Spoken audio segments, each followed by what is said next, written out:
Hello everyone అందరూ ఎలా ఉన్నారు? నేనైతే చాలా బాగున్నాను. మిల్కీకైతే ఈరోజు ఫోర్త్ మంత్ కంప్లీట్ అయిపోయింది. సో, నేనైతే క్లాక్ టైప్‌లో చేద్దామని ఫిక్స్ అయ్యాను. సో, ఒక ఏ4 సైజ్ పేపర్ తీసుకొని 12 నంబర్స్ అయితే కట్ చేసుకున్నాను. ఆ 12 నంబర్స్ డిఫరెంట్ సైజెస్ యాంగిల్స్‌లో వచ్చాయి. సో, మా బ్రదర్ అయితే కామెంట్ చేస్తున్నారు సూపర్ కట్ చేసావు అని చెప్పేసి. సో, ఇలా అయితే కట్ చేసుకున్నాను 12 నంబర్స్. ఇదైతే మిల్కీ అవుట్‌ఫిట్ పర్పుల్ కలర్‌లో అయితే చూజ్ చేసుకున్నాను ఫోర్త్ మంత్‌కి. సో, నెక్స్ట్ అయితే నేను దీన్ని ఒక ఫ్లవర్ టైప్‌లో అయితే డ్రా చేసుకున్నాను. రౌండ్ తీసుకొని తర్వాత 12 నంబర్స్ అయితే రౌండ్‌గా క్లాక్‌లాగా పెడదామని చెప్పి ఫిక్స్ అయిపోయాను. సో, నాకు అవైలబుల్‌గా ఉన్నదైతే ఈ కార్న్‌తోనైతే స్టార్ట్ చేశాను. సో, ఇలా అయితే ఫ్లవర్ థీమ్ అయితే అనుకోని దాంట్లో 12 నంబర్స్ అయితే పెడదామనుకున్నాను. సో, 12 వస్తాయా రావా అని చెప్పి ఒక బౌల్‌తో అయితే కౌంట్ చేశాను 12. సో, కరెక్ట్ 12 అయితే వచ్చాయి. సో, 12 రౌండ్స్ అయితే డ్రా చేస్తున్నాను ఈ బౌల్ హెల్ప్‌తో. యాక్చువల్లీ ఈ డిజైన్ అయితే నేను రైస్‌తో డ్రా చేద్దామనుకున్నాను. కానీ నా దగ్గర బ్లాక్ క్లాత్ అయితే లేదు. సో, దీన్నైతే కార్న్ చూజ్ చేసుకున్నాను. సో, వైట్ క్లాత్ మీదనైతే ఇట్లా కనపడడానికి. సో, బ్లాక్ ఉంటే రైస్‌తో అయితే నీట్‌గా చేద్దామనుకున్నాను. రైస్‌తో బాగా కనపడుతుందని చెప్పేసి. కానీ బ్లాక్ క్లాత్ అవైలబుల్‌గా లేకపోవడంతో నేనైతే కార్న్‌తోని ఈ వైట్ క్లాత్ మీదనైతే ఇలా చేశాను. కరెక్ట్‌గా వస్తుందో రాదో అనుకున్నాను. ఎందుకంటే ఇది కార్న్ కదా! కొంచెం కరెక్ట్‌గా 12 మెంబర్స్ వస్తాయో రావో అని జెప్పేసి. సో, ఫస్ట్ అయితే కౌంట్ చేసుకొని తర్వాతనైతే స్టార్ట్ చేశాను ఇలా.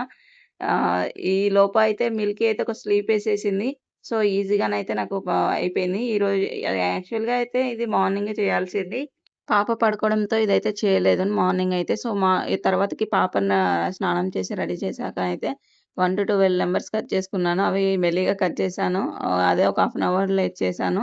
సో, స్టార్టింగ్ అయితే మేము బ్రౌన్ కలర్ చూజ్ చేసుకున్నాను. కానీ వేరే కలర్ అయితే బాగుండేదేమో అని చాలా అనుకున్నాను. కానీ సెట్ చేశాక బ్రౌనే చాలా బాగా కనిపించింది. సో, ఇలా అయితే 1-12 మెంబర్స్ అయితే కట్ చేసుకొని ఇందులో అయితే సెట్ చేశాను. ఫ్లవర్‌లాగా రౌండ్‌గా డ్రా చేసుకొని.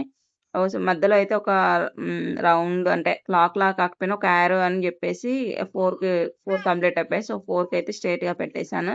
చూసారు గదా! నేను వాయిస్ రికార్డింగ్ ఇస్తుంటే పాప మాత్రం ఆడుకుంటుంది. ఈ సౌండ్ చూసారు గదా! సో, మొత్తానికైతే ఇలా అయితే ఫోర్త్ మంత్ షూట్ అయితే ఇలా అయితే రెడీ చేశాను. సో, ఇలా అయితే కరెక్ట్‌గా అయిపోయింది. ఇలా అయితే సింపుల్‌గా ఏదేదో చేద్దామనుకోని లాస్ట్‌కైతే ఇలా చేసేసాను. మా తమ్ముడైతే ఇలా థమ్స్ అప్ సింబల్ ఇయ్యాక అంత కంప్లీట్ అయిపోయిందని చెప్పాడు. తర్వాతకి పాపని రెడీ చేసామని చెప్పాం గదా! తీసుకొచ్చాం. చాలా క్యూట్‌గా ఉంది. పర్పుల్ కలర్ తనకు చాలా బాగా సెట్ అయిపోయింది. తనకా ఈ ఎప్పుడైనా కొన్నప్పుడు పర్పుల్ మళ్ళీ తీసుకోవాలనుకున్నాను. పర్పుల్ కలర్ అయితే బాగా కనిపిస్తుంది తనకి. సో, ఇలా అయితే సెట్ చేశాను. పాప మాత్రం ఎప్పుడైనా సరే ప్రతి ఫోటోషూట్‌కి చాలా యాక్టివ్‌గా పార్టిసిపేట్ చేస్తుంది. చాలా స్మైల్ ఇస్తదసలు. లేవడంతోనే అసలు ఎప్పుడు నవ్వుతూనే ఉంటుంది. Smiling queen. చాలా బాగా ఆడుకుంటుంది కూడా. ఎంత క్యూట్‌గా ఉంది గదా! నా దిష్టే తగిలేలా ఉంది. ఇంకోసారి అనందులే. సో, ఇలా అయితే కంప్లీట్ అయిపోయింది. లాస్ట్‌కైతే తను బాగా నవ్వుతుండడంతో సింపుల్‌గా క్లిప్స్ అయితే ఇలా తీసుకున్నాము.